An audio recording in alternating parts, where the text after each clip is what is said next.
Alléluia.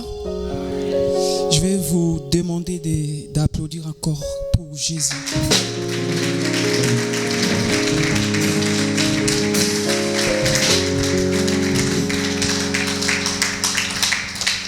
Je réponds au nom de Fabrice Moubiala. Je suis marié, père de 4 enfants.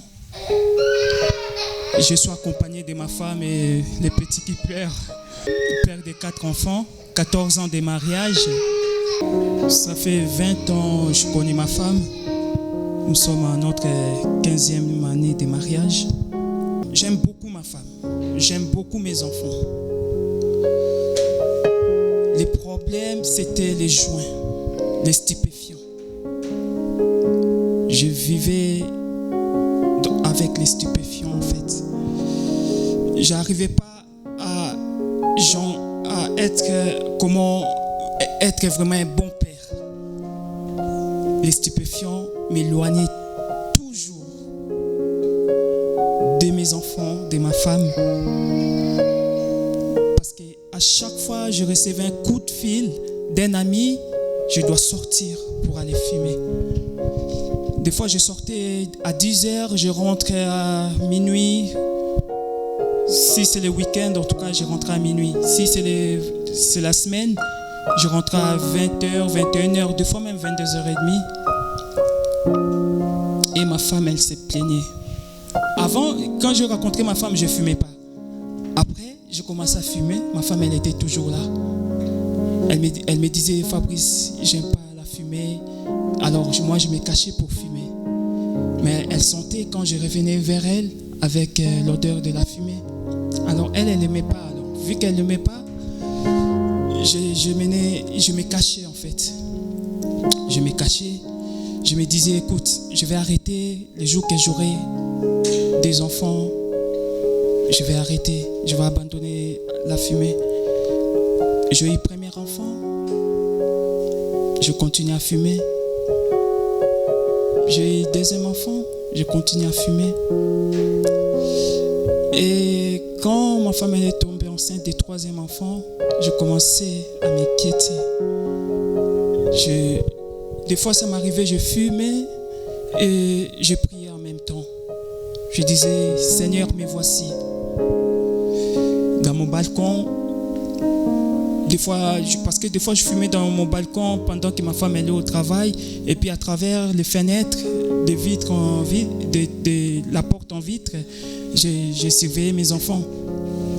S'ils montent sur le canapé ou sur la table, j'ai dit, descendez, mais je me cachais aussi, je ne voulais pas aussi que mes enfants sachent que je fume. Et j'attendais ma troisième enfant.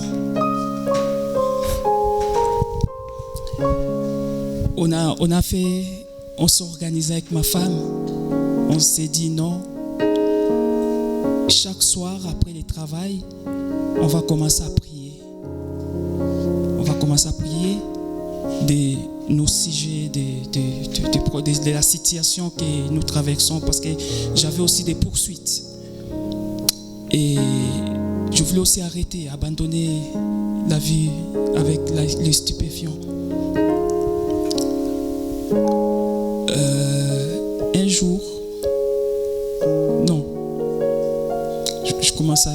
j'attendais ma troisième fille, mais on était toujours en prière. On était toujours en prière. Chaque soir, on prenait une demi-heure, 1 heure. Et moi, le 3 janvier 2015, je venais de fumer avec un ami. J'étais en ville à Chaux-de-Fonds. C'est lui qui connaît Misé d'Horlogère. On était là-bas en train de fumer. Le soir, je suis rentré. Tout le monde dormait le jour-là. J'étais assis sur mon canapé. Par contre, je ne sais pas si mes yeux s'étaient ouverts ou s'étaient fermés. En moi, dans mon cœur, je sens une voix me parle. C'est le moment d'arrêter. C'est le moment. On est au début de l'année. Tu dois prendre une bonne décision. J'ai rien dit, je suis allé dormir. Le lendemain, c'était dimanche, parce que le 3 janvier, je crois que c'était un samedi, je me rappelle. Je suis allé à l'église, je suis rentré. Le lundi, j'ai repris le travail. Toute la semaine, je n'ai pas fumé. Je n'ai pas senti envie de fumer. Je n'ai pas fumé. Une semaine après, je dis à ma femme, écoute, j'ai arrêté de fumer. Ma femme me fait, laisse tomber. Deuxième semaine, 1 mois, 2 mois, 3 mois. Et jusqu'aujourd'hui, je ne fume plus.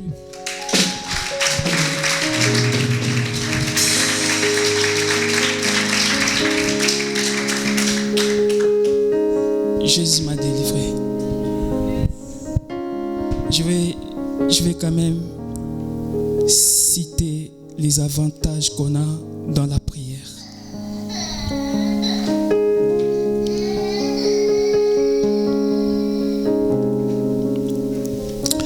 La prière nous protège. La prière nous change les choses. La prière nous garde dans la volonté de Dieu. La prière nous rapproche de Dieu. La prière nous rend heureux. La prière nous donne l'espoir. La prière nous rend moins égoïstes. La prière nous guérit de la douleur. La prière nous rend plus forts. Je vais dire à quelqu'un ce soir, si tu traverses les moments que moi j'ai traversés avec la fumée, tu vas abandonner. Il n'y a que Jésus qui peut te sauver. Aujourd'hui, Jésus a renouvelé mon mariage. Aujourd'hui, Jésus a donné l'essence dans mon mariage. Aujourd'hui, Jésus a renouvelé mon amour. Parce que pendant que je fumais, je voyais ma famille écrasée. Je voyais ma femme se plaindre tout le temps. Alors je ne savais pas où y aller. Je crois, pendant que je fumais, je disais, Jésus, me voici. Regarde-moi. Et les jours-là, il m'a regardé. Il a dit, maintenant. Parce que j'ai des amis qui prenaient des ordonnances chez les docteurs pour arrêter de fumer. Et je connais encore des amis qui sont morts à cause de la fumée. Ils sont tombés malades. Cancer de foie, des gorges. J'ai des amis, mes collègues de travail, qui sont tombés malades. Et il y en a des qui sont morts. Mais moi, Dieu, il m'a épargné. Parce que je me voyais, je finirais comme eux. Dieu, c'est une grâce de connaître Jésus. Je ne suis pas mieux que vous. Mais j'avais dit juste à Jésus, me voici. Me voici. Un jeune papa. Je regardais mes enfants, je regardais ma femme. Délaisser ma femme. Je dis, Jésus, me voici. Ce soir, si tu es là, tu peux aussi dire, me voici. Simplement, avec Jésus, ce n'est pas une religion. Il faut juste accepter Jésus. Tu dis juste, Jésus, je t'accepte. Et tu déposes. Moi, les jours-là, j'ai déposé. Aujourd'hui, ma famille sont heureuses. Je vais dire quelque chose. Aujourd'hui, moi, je me cachais mes enfants. Je me cachais quand je fumais parce que je ne voulais pas qu'une fois aussi mes filles commencent à fumer. Parce que je suis père de 3 filles. Un garçon. J'avais peur. C'est pour ça que je me cachais mes enfants. qu'ils ne me voient pas fumer. Parce que si ils commencent à fumer aussi, ça sera de ma faute. Moi, Dieu m'a sauvé. Est-ce qu'il sauvera mes enfants? Est-ce que mes enfants... Je bénis Dieu. Quand Dieu il m'a délivré, j'étais face maintenant. Ma fille, la troisième fille, elle est née. Et la maison devenait petite. J'avais 2 chambres. J'avais 3 pièces. Écoutez ce que Jésus a fait encore. Parce qu'il ne laisse jamais un travail inachevé. Si tu délivres, n'inquiète pas. T'inquiète pas. T'inquiète pas. Il va prendre soin de toi. Ça, je peux te garantir. J'étais face maintenant aux poursuites. Je suis allé chercher l'attestation de poursuites pour déménager. Parce que je voulais déménager avant que ma 3e fille arrive. Mais je ne pouvais pas parce que j'étais attaché. J'avais une montagne de dettes. Une dette colossale. Mais on a gardé la foi en Jésus. On priait toujours. Bien que j'avais arrêté de fumer, mais on continuait de prier. Ma fille est née. On est arrivé en 2016. Ma fille, elle a fait 1 année dans l'appartement. Mais je voulais toujours... Parce que j'avais fait un arrangement avec les poursuites. Ils venaient chercher l'argent dans mon compte, dans mon salaire. On est arrivé au mois de juillet. J'ai reçu un courrier comme quoi je dois me présenter à la poursuite. J'ai dit, quoi encore? Je paye déjà, ils me coupent l'argent à la source. Ils veulent quoi? J'attends jusqu'à ce que la dette va finir. Ma femme m'a dit, va te présenter. Je suis allé.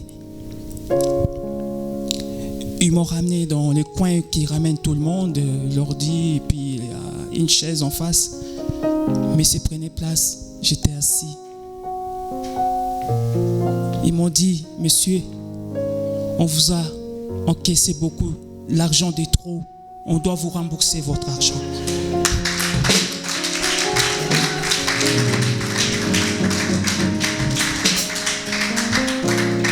Je dis, pardon madame, je n'ai pas compris. La dame, elle a rigolé. Elle a dit non. D'après nos calculs, on vous a pris l'argent de trop. On vous doit de l'argent.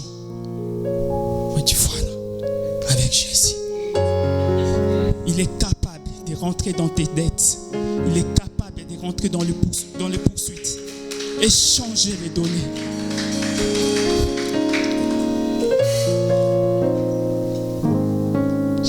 Je suis rentré vite à la maison. J'ai dit, Johnny, écoute, il tourne l'argent, il me donne, c'est il me doit. Hein. C'est il me doit de l'argent. En plus, une somme, ça, c'est bon ça. Ah ouais. Vite, je suis allé chercher l'attestation des poursuites parce que je voulais quitter cet appartement. Enfin, j'ai déménagé, je suis allé au Brené. J'ai trouvé un grand appartement. J'ai dit, ici, on sera bien.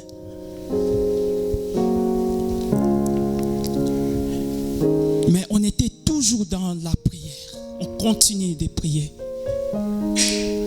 J'avais un voisin, un couple retraité qui ont habité au-dessus de moi.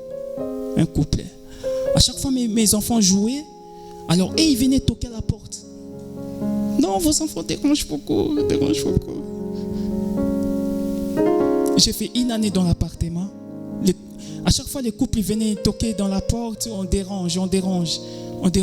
Et je n'aimais pas trop aussi le cours autour de la maison parce qu'il y avait beaucoup d'herbes en fait.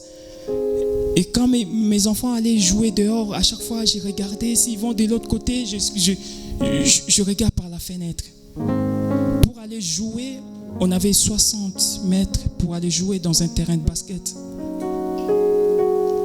Et ma femme, elle devait reprendre l'école. J'ai pensé de déménager encore de nouveau. Mais je voulais attendre un peu 6 mois pour déménager. Comme ça, ma femme, elle reprend l'école de l'infirmière à Neuchâtel au mois de septembre. J'attendais 6 mois. Comme ça, je déménage tranquillement. J'ai reçu un courrier de la part de la gérance. Je dois quitter l'appartement. J'ai dit, Seigneur, je pense à quitter, mais ce n'est pas le moment. C'était brusque maintenant. Vous devez quitter. On préfère garder nos anciens locataires que vous venez d'arriver. Vous devez quitter. Tout ça, c'est le plan de Dieu. Jésus ne laisse pas. C'était le moment où je devais partir. Si je savais ce qui était devant moi, j'allais dire merci beaucoup, madame. Mais je ne savais pas, je m'inquiétais.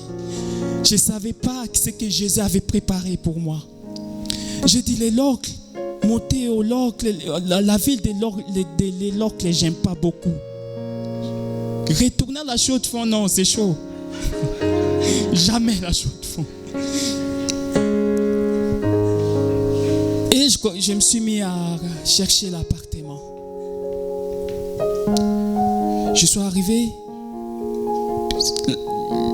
Les gens qui connaissent les Locles, quand vous quittez la gare Gare des Roches, École des Roches, quand vous quittez la gare d'École des Roches, vous montez, il y a un petit pont que les trains français traversent. Juste après, il y a un garage là. Il y a un garage. J'ai passé là, je voyais appartement loué, mais il n'y a pas plus. Je dis, bon, je vais visiter cet appartement. Je suis allé visiter cet appartement, il n'y avait personne. J'ai dit non, moi je vais attendre jusqu'à ce qu'il y aura quelqu'un ici. J'ai attendu, il n'y a eu personne toute la journée. Je suis rentré. Un dimanche, je finis l'église, je passe là-bas, je toque dans toutes les portes. Il n'y a personne. Il y a une personne, enfin, il est sorti. Un monsieur. Il a dit non, oui, l'appartement, ce n'est pas encore fini. C'est tout nouveau, il y a encore personne qui a habité ici. Vous serez soit les premiers si ça vous plaît. Moi, j'ai dit, ouais, je vais rentrer pour voir. Je rentre. C'est comme un hôtel. L'appartement, c'est joli. Mais c'était en définition. Il devait finir des choses. Et la cuisine, j'ai dit ça, ma femme, elle va aimer.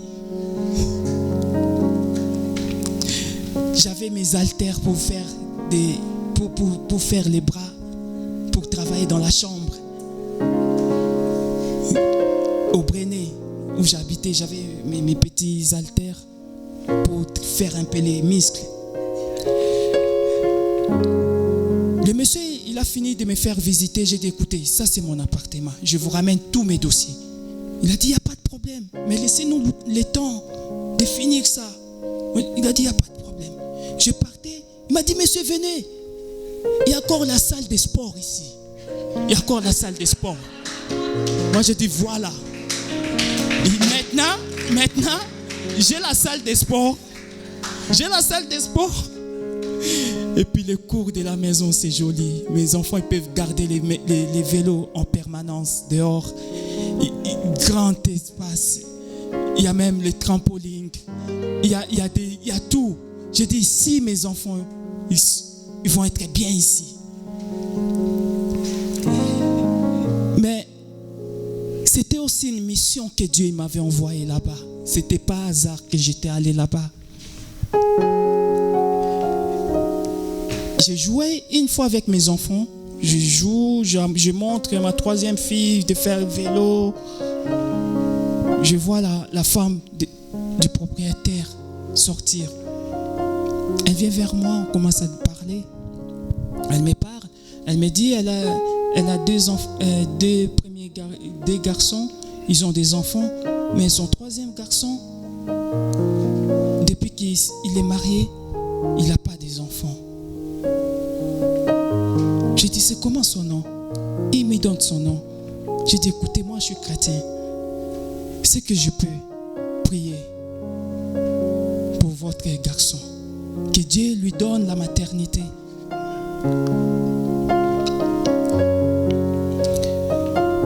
On est arrivé, c'était l'été 2019.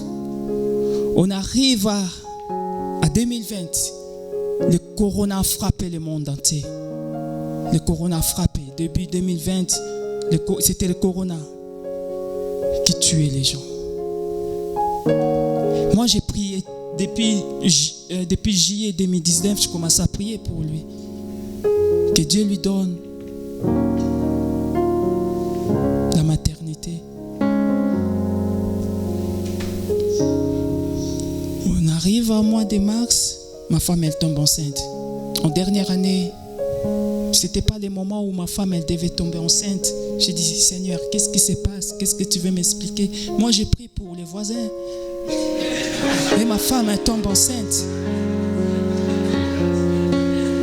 J'ai dit à ma femme, on fait comment? Mais écoute, si c'est comme j'arrête, je reprends l'année prochaine. Et j'ai 3 filles. J'ai dit, si c'est encore une fille qui, Seigneur, fais en sorte qu'il soit un garçon. Au nom de Jésus-Christ de Nazareth.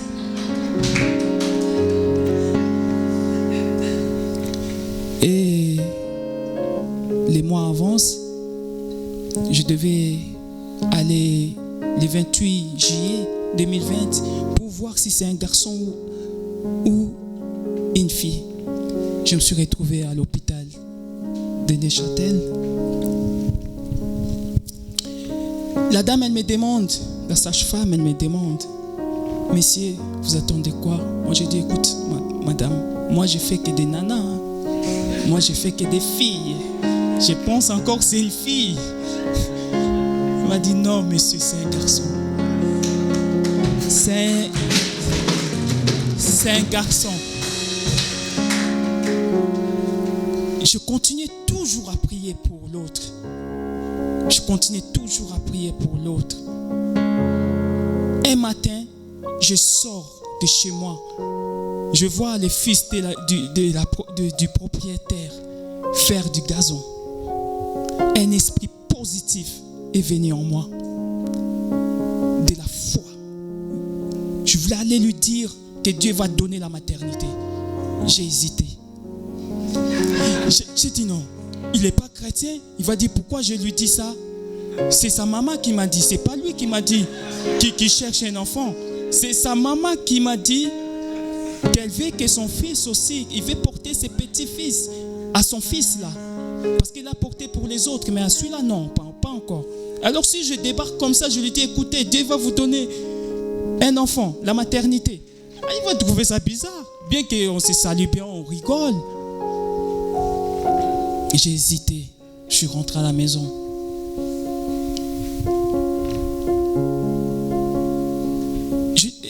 Je dis, écoute, une fois on s'est croisé avec lui, les jeunes hommes. Il me dit, je lui ai dit, ma femme est enceinte. Bien, avant que j'aille voir si c'est un garçon. Il m'a dit, oh, je te souhaite que ce soit un garçon. Vu que tu as déjà des filles. Mais il ne savait pas que j'ai prié aussi pour lui. Après, quand j'ai su que c'était un garçon, lui, il était déjà en vacances. Vous comprenez? Il était déjà en vacances d'été. Alors, je l'attendais des retours pour l'annoncer, la nouvelle. Lui, il est revenu, on s'est croisés. Il m'a dit, tu sais quoi, Fabrice? Dans ma famille, personne ne sait. Hein? Ma femme est enceinte.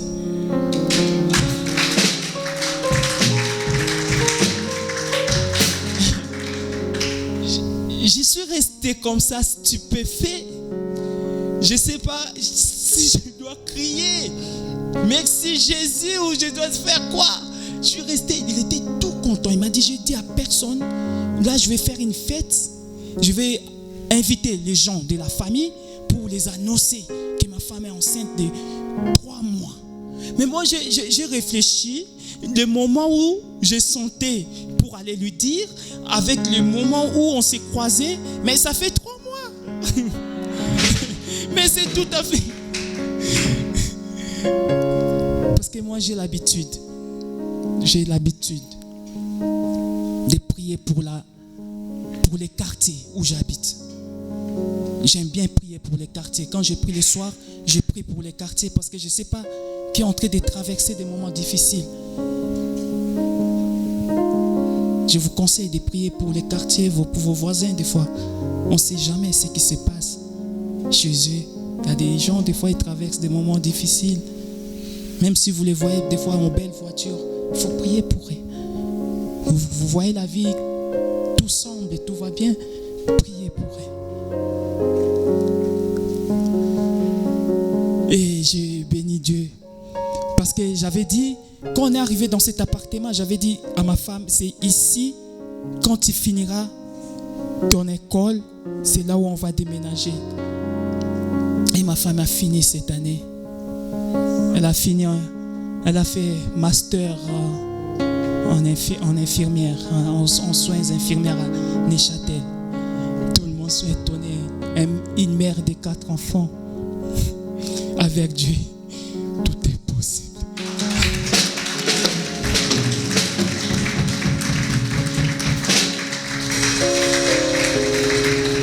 Voilà, j'arrive à la fin. Merci.